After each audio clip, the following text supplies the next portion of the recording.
Last Sunday at Speaker's Corner, a Christian missionary known as Hatun was horribly stabbed by an assailant who I understand has not yet been caught.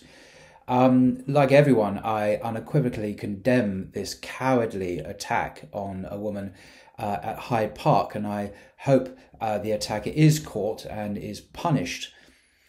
That being said, I've noticed since then in the UK media, I've looked at the Times, the Mail, and some very prominent Christian commentators, some of them academics and other Christian organisations, giving her, Hatun, uncritical support for her and her activities at Speaker's Corner, obviously in the wake of this attack. Now, perhaps they're doing this out of an outpouring of sympathy and support for her as a person, and in that case, I quite understand that.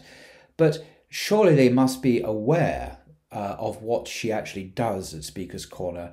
They forget to mention that on a regular weekly basis, she deliberately provokes Muslims. How? Well, the examples are legion. She deliberately has drilled holes, desecrated the Quran, and then brought that along regularly to Speaker's Corner to make a point. She regularly insults Islam. How? Well, she wears Charlie Hebdo cartoons. Now, of course, what happened to the cartoonist in Paris was very wicked, and I'm not in any way apologising or trying to explain that away. But to deliberately showcase cartoons that are known to be highly offensive to Muslims is very, very peculiar behaviour for someone who professes to be a Christian, to follow Jesus Christ, who said, at least according to the Gospels, love your enemies, do good to those other people who persecute you, and yet she doesn't tend to do that. She tends to be very provocative and deliberately so, week in, week out. Now, I've seen her for years. I've spoken to her. I know her, not very well, of course. She's not a friend or anything, but at a distance, I observe her, as we all do. And most sensible people tend to ignore her because she, in my experience, doesn't dialogue. She doesn't have a conversation. All she wants to do is destroy Islam. Now, such a person is not a normal Christian. Is not a mainstream Christian. I personally think she is an extremist. I think she is a fanatic. I think at some part of the back of her mind, she wants to be a martyr, actually, because why would someone behave in such a deliberately provocative way week after week in public, except unless they wanted some kind of martyrdom? Now, of course, I sincerely hope she doesn't get her wish. It's possible there are other issues to do with her background and her mental health. I don't know. I don't know her very well. But her behaviour is profoundly unacceptable and unchristian, even if it is legal. Not everything that is legal is good. Not everything that is within the law is moral and virtuous. Not everything that a Christian can do is Christian. I don't see other Christians or many other Christians behaving like this. It's a tiny minority.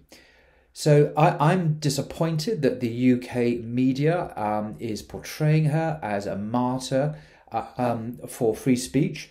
She's entitled to have free speech, of course. She's, in my view, perfectly entitled to criticise beliefs she does not share. However, what she does on a regular basis goes way beyond that. This is not just free speech. To deliberately insult and provoke and offend people, consciously and deliberately, because she has been told about this countless times, why are you behaving like this, is not to be a martyr for free speech, is not to embody the finest British values of tolerance with those with whom you don't agree with. She never shows respect for other people who are Muslims. So that's really what I wanted to say. I do reiterate the attack on her is utterly condemnable, and I wish the perpetrator faces justice. But she also, by her behaviour over the years, creates a situation where nutcases and evil, people themselves who shouldn't be around Speaker's Corner then can lash out at her. And she is not wholly indifferent to the situation that has been created.